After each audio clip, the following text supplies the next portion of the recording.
In the film Wall Street, Gordon Gekko famously says, greed, for lack of a better word, is good. Greed is right. Greed works. Today, we are going to talk about greedy techniques. These are a class of techniques used to solve problems in computer science with the core concept of greed in mind. Um, there's a whole class of algorithms designed based on this.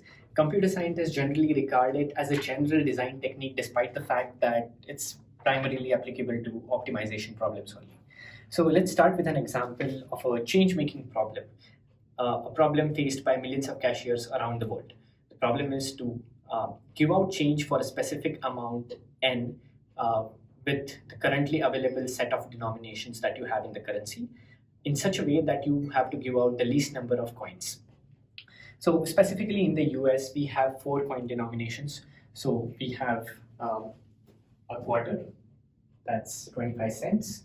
We have a dime, that's 10 cents. We have a nickel, which is 5 cents. And we have a penny, which is a single cent. So let's say, how would you produce change for maybe for 48 cents, right? So that's our specific amount.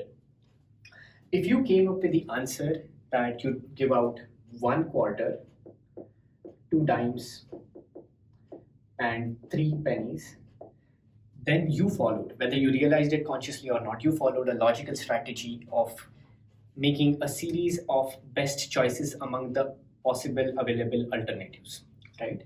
Um, so in the beginning, you had an option to give out any coin, but you chose 25, that's a quarter, because it reduces the remaining amount by the most. Then you followed you had 23 cents to give out remaining with you. You gave out a dime that left you with 13, which you again gave out a dime for, and then you were left with 3 cents that you covered with 3 pennies, right? So this works. In the solution for the specific instance of the change making problem that we discussed, this solution is the optimal solution, right? It's possible to show that the greedy algorithm that we designed works out and gives you an optimal solution every single time for any positive integer amount n for the given coin denominations. But at the same time, it's easy to prove that if you had some weird denominations, right? Let's say you had a coin of 7, you had a coin of 5 and 1, and you were asked to give out change for 10 cents. This algorithm would ask you to give out a 7-cent coin first, and then you would have to give 3 pennies because you can't give 5 because that violates the constraints of the problem. So you end up giving 4 coins in total. Versus if you look at it simply, you would realize that giving out 2 5-cent coins covers the solution with you ending up giving just 2 coins, right? So it looks like Gordon Gekko was wrong. Greed doesn't always work, at least not in computer science.